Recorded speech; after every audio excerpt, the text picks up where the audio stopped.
Welcome to the Travel with Joy podcast. My name is Joy Ramonia, and I'm your host. I'm a flight attendant, Navy reservist, and a storyteller, and this is where travel meets real life. So today, I have my first flight attendant. I have Elizabeth. So Elizabeth, welcome to Travel with Joy. Thank you so much for being here. Thank you. How are you doing today? I'm doing great. I'm in Omaha, which is close to home, so I'm just happy to be here, happy to be around friends and family. Thank you so much for being here. Let's start from the beginning. So where are you from, and how was your childhood? I was born in Sioux City, Iowa, so just like an hour and a half away from here. And my childhood, I was born and raised in a very traditional home. My parents they immigrated from Mexico just right before I was born. And yeah, I was, the oldest girl in my family, so I was able to help them with, my youngest siblings. So I have 5 younger ones. Oh, wow. Right? It's a big house. I was a pretty good student, I would say. My parents were just like super traditional, super great. We went out to dinner every weekend and stuff like that. I would say I had a pretty decent childhood. There was a lot of traditional values. We'd go to church on weekends, and yeah. So where did your parents immigrate from? Mexico. Okay. Now, did you guys go on family vacations, or did you guys go back to Mexico every year, or how did that work? We didn't do a lot of vacations, but we would go visit our little town in San Julian, Jalisco, and we would go like maybe every 2 to 3 years in the summer. And usually, because we didn't go often, we'd go for like a week or 2 or sometimes even 3 weeks. So I have been to Cancun and like Mexico City and also Tulum. Mm-hmm. So where is it like in respects to those areas? So it's kind of like in the middle, right almost smack down in the middle. It's 2 hours from Guadalajara.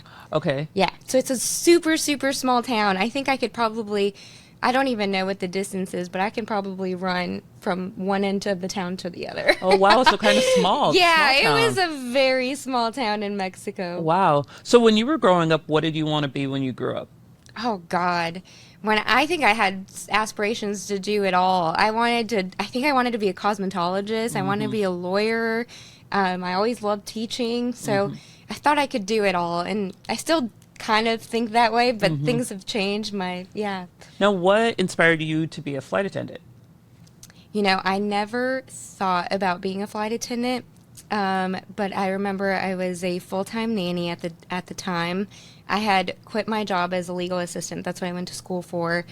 And I was like, I can't, I need a little bit more of a, big girl job. I was kind of just getting jobs as they come, and I wasn't very happy with the family that I was nannying at that time. So I was like, I need to just look and see what's out there. So that's the first time. I remember it was September I applied, and of course it took all the way to February so I didn't know what I was getting into, but that was initially when I was like, okay, let's try it. But you didn't have like family members that were flight attendants or friends? No. Oh, wow. I knew nothing about it when I first started. Yeah. Nothing. Wow. Now, can you describe your first flight or like the first time that you remember, like the first trip that kind of sticks out to you? Yeah. I think my first trip was Sarasota, Florida, with some two friends, and they were like, you want to go to Clearwater? Like, one of them had family there, and we're like, sure. And I think we probably took one of the cheapest flights, and yeah, that was the first flight, and I think it was like, a sense of like adventure. It was really cool, but didn't think anything of it. Not too much then. Yeah. No, do you remember your first flight attendant trip? As a flight attendant? Yeah. Mm-hmm. I remember my OE flight. Okay, tell me about that. And also for our audience that might not know what an OE flight is, can you break that down? Yeah. So, but do you remember what it stands for? Because I don't. I'm so bad with acronyms. I want to say is it operational experience? I think you're right. Because the first one's like, I don't know. Yeah. Something like that. Yeah. So, okay, look at that. So we do those flights we have two, and one of them is kind of an introduction to kind of how, our job is going to look like. And then the second one is more hands-on. We get a little bit more, like to see how the routine is during a flight, to see the standards of performance that we have to, perform ourselves. And I just remember being at the boarding door and just kind of happy to be there, just welcoming people. We weren't, in uniform. So I remember being very, like, you're so anxious. You're just like, okay, I finally got through the hard part of, like, trial and trying out for this. And now here we are. But I got a little claustrophobic. I never felt that way before, but I think it was just the nerves. So I just remember being super nervous. But then during the flight, I've been a bartender and a server, and so that came naturally. And honestly, it was just like, okay, we can do this. So this was 2021? Yes, 2021. No, do you remember the route? LA. Oh, whoa, that was a long one. It was a long one. Wow, I think for my OE flight, it was Atlanta to Kansas City. Okay. Missouri. Yeah. Oh, yeah, that's good. not bad. Yeah, I remember it was LA. It was a very long flight. We had an LA crew. Wow. And they were super sweet. I remember they were like, this is how we do it, So I remember that. Yeah, that's so crazy. Now, what would you say is the most rewarding thing about being a flight attendant? Oh, gosh. I think why I thought it would be a perfect, not even knowing, obviously, what I was going to get into, but then knowing just the amount of people that you can see. I grew up in a small city, but yet it was very diverse. But I still had my own, limitations with, like, seeing what the world looked like. So there was a little bit of a culture shock. Even Spanish speakers, I was like, you assume that they just growing up Mexican, I'm like, they have so many similarities, right? And then you meet Peruvians, and so I think that's probably the most rewarding, getting to actually see people and kind of step outside that box that we think we know what people are. And I love that. Now, what are some of the challenges that you think that you face as like a junior flight attendant compared to some of our senior mamas that have been flying for like 30 or 40 years? Oh, God. The challenge, well, with seniority, there comes a lot more flexibility, right? So right now, we kind of get the schedule we get, and having A-days, which is, working reserve. We love reserve. That's basically on call. Yep. Yeah. So it's like our airline calls it A-days, like access days, because they basically own you. But other airlines call it reserve, or so it's basically like you're on call. Yeah. So just kind of not knowing what your schedule is going to look like. I think A-days for me, reserve days is probably the most challenging thing that I still am on them. We have 6 reserve days. And so. But we're lucky because some people have them for like the whole month. Yeah. We just have them for like 6 days. Well, I no longer have them because I've been flying for 8 years. She's a little senior baby mama in the middle. I'm not like a senior mama, but I'm like an auntie. Yeah. Okay. That's a good synonym. I think somebody told me like 8 to 15 is like an auntie, and then like 16 to like 50 is like senior mama. Oh, or maybe I made that up. Maybe I made that up. I don't know. But no, I like that interpretation. Yeah, that's probably the most challenging, though, is probably having A-days and not having as much control. Now, what do you bid when you're on a call? Like, what do you... Ooh, so now this is the first time that I am actually living at base, so it's a little different. So the game has changed. So when did you move to Atlanta? I just moved January 10th, I want to say. Oh, wow. So, yeah. So you got tired of the commuting? Almost a month. Yeah. So now I don't really bid. I'm kind of like, whatever. If they don't use me. Yeah. Hoping that if I don't bid, they won't use me, right? But if I do bid, it's because I see a trip I want. Like, I don't know. I love San Juan. So if they let me go there. I've not been there yet. Yep, I know. But the thing, though, is I've commuted the whole time. I've kind of told you guys before, I live in Lincoln, Nebraska. I'm based in Atlanta. So I am constantly going back and forth from Omaha to Atlanta. But it can be a lot. Like, there's nothing like driving home. And then also another thing is when you're on reserve, if you don't get used, you're still getting paid. So that's also another perk. Yeah, of living at base is because if you don't live at base, you get paid, but you have to maybe get a hotel or something like that. So reserve was really hard when I didn't live at base. Now I'm like a little bit more flexible. Of course, there's always like can't sleep at night because what if they call me, right? Yep. But Also, another thing that's kind of hard about being on call too is I remember one time I went to a NBA game, like Atlanta Hawks game, and I was so stoked because I got these tickets for like $30, but it was kind of the nosebleeds. So I realized that I didn't have any cell reception. Yeah, so like at halftime, I'm like, going downstairs, checking my phone, like making sure nobody called me. But yeah, so that was kind of like can you imagine nerve-wracking. are the senior like mamas who tell us like they had just a landline and that they couldn't go to the movies Yeah. because like you said there was no reception there. Yeah, Oh, God. back in the day, the senior mamas used to have like a pager. And they would- That's how long. Oh my yeah, God. and they would have, Frankly, kudos to them. I don't know if I would oh have my made God, it. no, I and don't they think and I they would were have on done call the whole month, so I can't even imagine that. Yeah, we have it a little better. So how would you say that you manage your work-life balance? Because I know, like we travel all the time and just Yeah. what do you do? I don't. I'm just kidding. Gosh, it has forced me really to be intentional with my time. I mean, if you have to really listen to your body, and I know people say that, and that sounds cliche, but really, like, when I first started, I was like resting and staying home, but I wasn't filling that like social cup at all. So I felt lonely, and people say that all the time. Yeah. So you really have to be intentional, even if you don't want to go out. Like sometimes I'm like, okay, well, stick with those friends that'll come over and watch a movie where it's not work, but you're still, connecting with people. So doing that and I'm a lot better at having alone time to recharge and painting and writing, whatever, you need to do to kind of keep your mind straight. But having a plan a little bit. I think that's one thing that kind of surprised me about this job. I didn't realize how isolating it is. Yeah.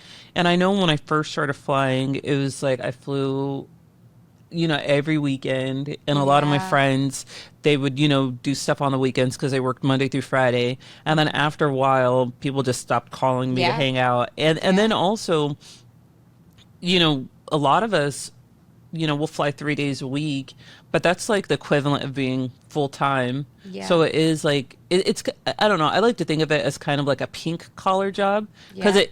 it wears on you a lot, because you Yeah. are interacting with so many people and you are moving a lot. You're on your feet a lot. So Yeah. you gotta I be think careful.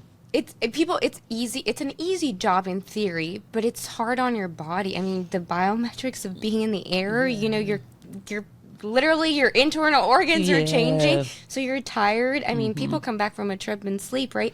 We're on trips constantly. So you have to really take care of your social and physical body. Yeah. Definitely. It's- Definitely.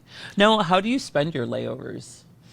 Oh gosh. So I love a 30 hour, and I tend to, because I'm a Spanish speaker, I do work a lot of the same trips sometimes, just because, when you're in a seniority, you kind of, these are the trips that you could get, right? So I kind of know what I can get at my seniority. And so I bid for them. So I get San Juan, San Jose, Costa Rica, and Mexico Wow. City.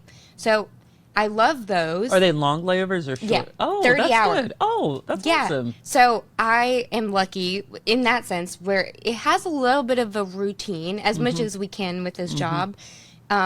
And so sometimes I'm in school right now. So sometimes I have to do homework. So I still bid for those 30 hours just to, even if I don't do anything, go to a coffee shop, do homework there, or go out, get to explore a little bit that I haven't already done. So I think I have to be very diligent with like, what do I need? Do I need rest? So 30 hours for me are great because I'll get my hours, first day and third day. Yeah, no, I love the 30-hour layovers too. I actually have a Bozeman Yeah. next week, and I'm like, I keep going back and forth right now because right now it's kind of like a busy season, but I kind of want to see if my crew wants to like rent a car and go to Yellowstone. You should. But then I'm kind of like, or do I want to just like sleep in, maybe go to a coffee shop? Like, That's my toxic you know? trait. I don't want to commit until I know how I feel. That is my it's like toxic. Yeah. Yeah, it's tough. It's But hard. now, is there a destination that's on your bucket list that you want to travel to, but you've not been able to travel to? And it can be as a working flight attendant, or it can also just be like vacation. Oh God, there's so many. I really want to go to Bali. Oh, you got to. I don't think I would do that with work, and I don't Yeah. think we. No, we don't even Yeah, fly we out don't there. fly there. No. That would be so awesome. Thailand, of course, just in general. Yep. And there's so many on my bucket list. I'm like trying to even think of. Those two are probably my top. Well, Yeah. same place ish. Yeah, it's funny that you say that because I did Bangkok 2 years ago with my sister, who's my travel companion, and then I did Bali, I think back in 2019. Okay. And both places are awesome, but I love Bali. Bali's like one of my favorite. And I've heard places. it's affordable. Very as much as affordable. I thought Very it affordable. wasn't. But yeah, so I would love. Yeah, Bali's very affordable. The only thing though that kind of stinks about Bali is I flew from Omaha to Detroit, which wasn't bad at all, and then I flew Detroit to Incheon. But I was able to get Delta One, so business class. bougie. Yeah, so business class, which Okay. is kind of nice. And then I was able to fly on Korean Air because we have Okay. our airline has a partnership with them, so I was able to fly them, and it was only like $70. I was in the back, but I didn't even care because it's like on a 777, like Boeing Yeah. 777. But it was, I think it ended up being like 21 hours of travel. That's a lot. Yeah, but it wasn't Yeah. bad at all. And then, I got an Airbnb that was like $60 a night, and yeah, everything over there is like really, really affordable. It just the flying there, Yeah. and then coming back was kind of a disaster because I ended up having to fly because all the flights were full. Yeah. but I had to get to work, so Yeah. so I had to fly from Bali to Incheon, South Korea, and then to Seattle, Oh my. and then to Atlanta, and then to Omaha. No. Yeah, it was crazy. Sometimes, like the Tetris games that we play to get to where we go is insane. I think I'm not as brave. I would be like, sorry, not coming in. Maybe I'm fired. I don't know. no. Like, I you can't gotta come do to it. work. You gotta come to work. No, I say that, but also I don't do it often because of that. Yeah. No, and that's the thing. I had my plan A, B, C, D, and going there, I was able to say, okay, I'm going to leave on this particular day, look at the loads. But then coming back, I was like, I have to be at work. And I only give myself Yeah. 1 day of buffer. So I was like, we going to go on a tour. Like, Yeah, that reminds me, if I could share really quick. I went to Paris with a friend, and I love him to death. He's an adventurer. I'm not a planner. That's why I say this stresses me out. And we were in Paris, and I had my flight booked, like, to travel one whole day, and then the next day I would work, right? He convinced me, he bamboozled me into staying one extra day in Paris. I remember taking the jump seat. So a jump seat is like a working seat. We're not working, but Yep. we're on a seat, and we, have to stay up and still Yes. be compliant. And so I didn't get a seat, and there was no crew rest for me because there Oh, was man. more crew than needed. So I couldn't rest. And I think I touched down like at maybe 2 p.m. and I signed in at 3 p.m. no. Girl. Oh, my God. And my flight was delayed. So by the time I made it to the hotel, I think it was like 1 or 2 in the morning. Wow. And I didn't sleep for ages. How long is that flight? I haven't done that flight in so long. I don't even remember. I mean, I think it was 9 hours. Oh my goodness. Oh my 9, goodness. 10. Yes.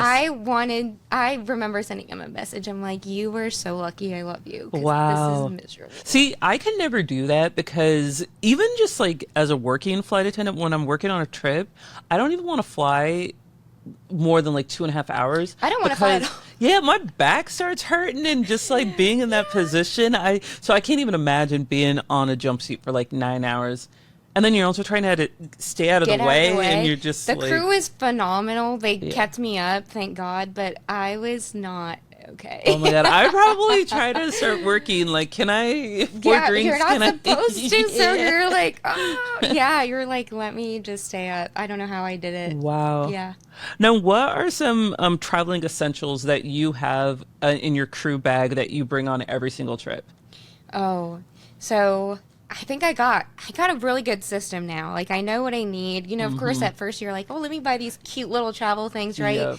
So, I have my, skincare stuff and, and then I have like a little pack that has vitamins. So, you have just cold medicine just in case. I have like, I don't use melatonin, but I have a lot of those magnesium packets, Oh, like yeah. Calm. So I'll carry those and some like, what is it called? I have a lot of allergies. Oh, yeah. So allergy yeah. medicine. And flying all the time. I think every flight attendant develops allergies. I literally had to go to an allergist for the first time, and I think it was that. It Yeah. was like, so I was allergic to dust. So, yeah, I have a lot of just vitamins. So I would yeah. say that you, of course, have like, I have wipes, wet wipes and just regular water wipes. But I think those are my essentials. I don't know, just like very basic, but whatever I need, lotion. No, I think that's so true because I think when you fly as much as we do, and you're in contact with so many people, you want to like keep your immune system strong. Oh, and yeah, and I have like my little pharmacia. Yeah, I think we do. And when I first started flying, I would get like sinus infections, I would get ear infections, and so yeah, that's like. And then also, you don't know if you're going to have like 9 hours of rest, so rest is like super important. Yeah. Now, what is some hidden gem places that you? It's funny. I was talking to a flight attendant the other day, and she was telling me her hidden gem is Omaha. I actually, anytime I told someone I lived in Omaha when I did, they were like, "Oh my God, I love Omaha," or I'd get, "Where's Omaha? Yeah, What is that there too, to do that there?" too. Right. Yep. So you got Yep. both. You definitely, that's so true. You see both sides. Yeah. But what is your like hidden gem layover that like you absolutely love that a lot of people might be sleeping on? Oh, I would probably say Charleston. Really? Charleston's the cutest little place in the world. I'm not a planner, but I went with that same friend that I went to Paris with. Went to Charleston. We like the day before. We're like, let's go on a trip. So he's, like I said, the planner, and it was so cute. We went to like Harkin's coffee shop. They had the best food. If you go there, Chubby Fish. Okay. Such a good restaurant. You need a reservation.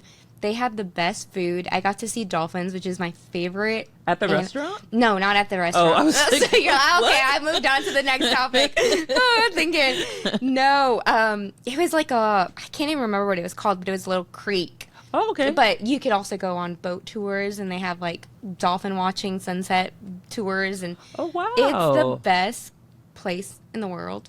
I say that. Yeah, it's one of my favorite places. It's funny that you say that because when I think of Charleston, I think of like Southern Charm. It is. But it's never really been on my radar. Like, I don't Yeah. know why I've never even thought about going there. I didn't either. I don't use TikTok often, but if I do, it's for research. Yeah. And so we were like the day before, we're like, where are we going? And so I Googled places to go in the U.S. because we only had a few days. And Charleston was one. So, of course, I was looking at, Yeah. what other people were kind of doing in those places. And that one was like, people were like, oh, it's so, the houses are so cute. I have been, Oh, I it's have so- seen, some of the it's- houses. I love nature. They have a lot of like little markets. So for me, I love something where I can do like it. I love art. So just seeing the architecture and the art, everybody's so artsy. Yeah, it was. See, a I've great had place. short layovers in Charleston, but not enough to really explore. I'm talking probably about like why. 12 to 14 hours. So Yeah, I've had the same layover, and you don't get enough time. Yeah. Now, when we were kind of talking about, just like how you kind of make sure that you're okay during your like layovers and stuff, like I know that some flight attendants, work out, some like do therapy. Are there any things that you would like recommend to a flight attendant that the company provides, or even just something that you think really helps you keep your mental health up? Yeah, a lot of things. I used my first year of flying was hard. I didn't know if I was going to stay with the company. It was Ginger at that time. Now it's Headspace. So I think you get 12 free sessions, but my insurance just in general covered it. So therapy is great for for most people, I should say. So that was a resource. And if I really think moving, whatever it is, yoga, just working out, lifting weights, something, and socialness. I think those three things, to be able to not always slam click and just go, hang out with the crew, even if it's for a drink, just talk to someone. I think those things help me to actually be intentional about my time. Yeah, no, I think that's such a good point too, because I notice that when I kind of start to struggle, that's when I kind of become very reclusive. Yeah. And it's like It's I easy. I just don't even want to be around people, and I just want to like sleep all the time. Now, when you said you were like struggling after your first year, like what were some of the things that you were struggling with? So I had been diagnosed with anxiety and depression before. It never affected me enough where I, think I saw it seeping into my work life or even my personal life. But because it was so much change, I think it really did manifest. I think the anxiety of also commuting. At that time, I lived in Nashville, so I would commute to first Minneapolis. So I was not home for so long, and of course that's when you get sick. And so I was dealing with a lot of health issues just because of that. So I really dealt with just a lot of depression, a lot of anxiety, almost to the point where it was like, enabling me to do a good job, to like what I did, or just even enjoy my life. So it was very hard. I had to actually start. That was the first time I was put on SSRIs, so for depression, and I'm glad that I did. Now I'm not on it, but therapy and that it were the most helpful things for me at that moment. I think that's one of the things, like with this podcast, when you think of like travel with joy, you think of how people love travel, and we have so many people that are, they're traveling for a wedding, or just, they save it up all year and they're going on a vacation. But also, when you think about travel with joy, it's also like finding that joy in travel, finding, that happiness, because it can be a lot. And with this job, one thing that I have also really noticed is it's a lifestyle. It is. But it's also draining, Yeah. So, and there's nothing you can really tell a person to prepare them. No. And I remember, I think you said it well when you say it's a lifestyle change. You usually any 9 to 5, you start and end your day and you're done. We have super long days, and even on our days off, especially if you commute, you're thinking of what does that commute look like. You have to look at what the loads look like. You have to look at the weather, and it is a lot, and it could be draining. It's great to, like you said, find the joy and say, this is a privilege that I get to travel and, see these wonderful people. And it's hard work to be intentional and see it as joy. But then you also have to recognize your body and its needs and the hardships that come with it. That's so true. Yesterday, I started my day in White Plains, and my pickup was at, God, what was it, like 4:30 a.m. And then I got home at 1:30 a.m. Yeah. So that's definitely, We work long days. But we're also lucky that most of us work like 3 days a week, so that's also kind of nice too. Yeah. But it doesn't come with your circadian rhythm. You're just like, what is sleep? What is a routine? You don't. So yeah, you give and take, but you have to really be intentional at the end of the day. That's so true. So you kind of talked a little bit about how you're in school, but I was just wondering, like, how do you envision your future in the airline industry? If there's something that, like if you have thought about like management or being on, like a hiring team or a training team, or if you want to do something outside of the industry, just kind of like, what are your aspirations? Yeah. At first I thought, especially during training, I was like, oh, I can see myself, I've always loved teaching, and so I thought maybe training center or something. But I think recently, really doing a little bit of introspection, I really want to help help in whatever way with mental health because of my own journey, right? And just our own limitations. Like I don't think a lot of jobs have a lot of mental health. We have, of course, therapy and stuff, but we don't have mental health days, right?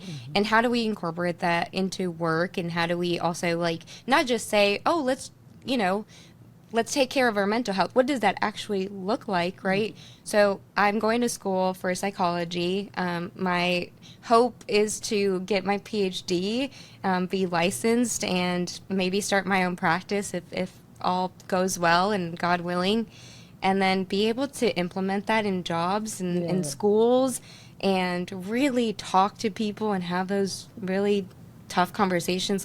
I think we're all recognizing mental health is real. For sure. It's very real. It's, maybe it's not as tangible as a physical ailment, but we all see it playing out in our social lives. Yeah. I think it would be so cool if you could work for the airlines and help them implement more policies and procedures to help flight attendants. That's my goal.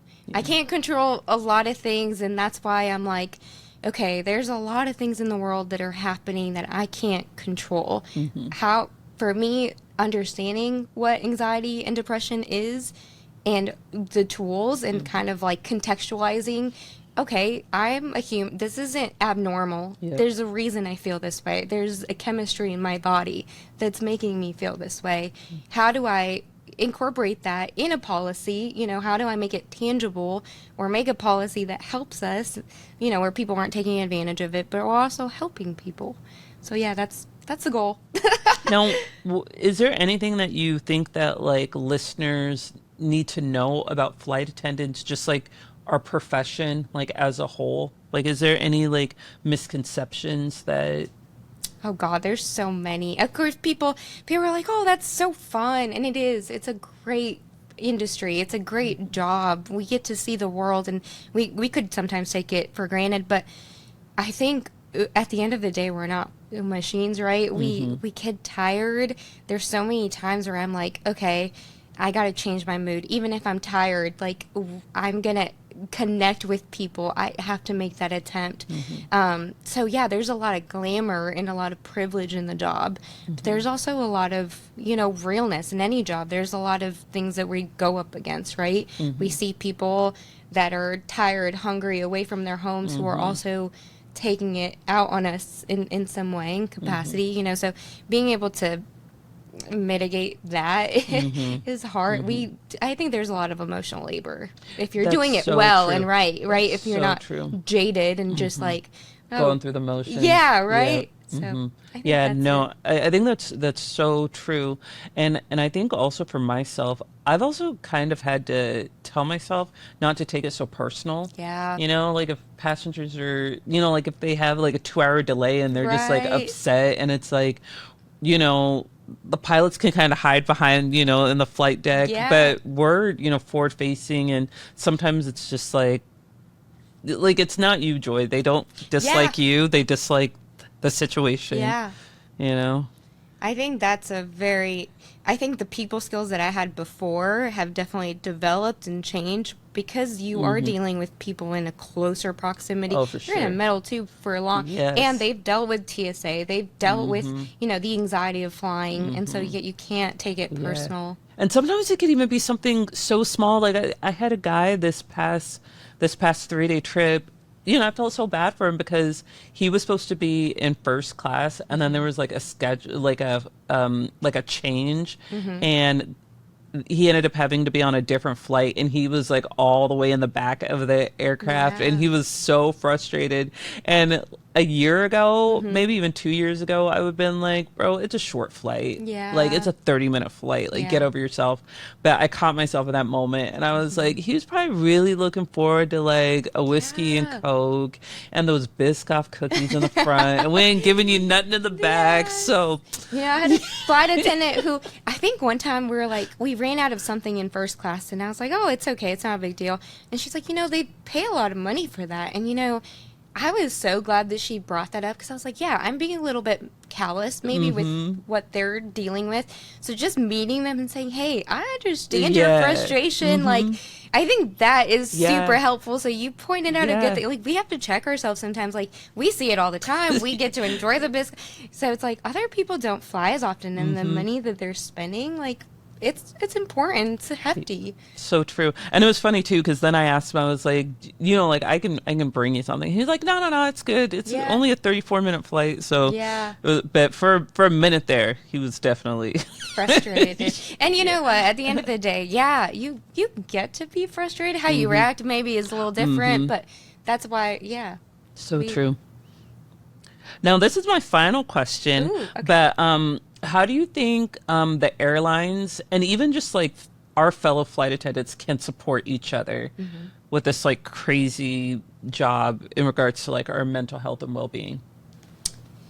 Oh, I have been so fortunate that I have met wonderful, wonderful people that I get to call friends. Honestly, moving to Atlanta, I was scared that, I was going to feel anxious because I hate change.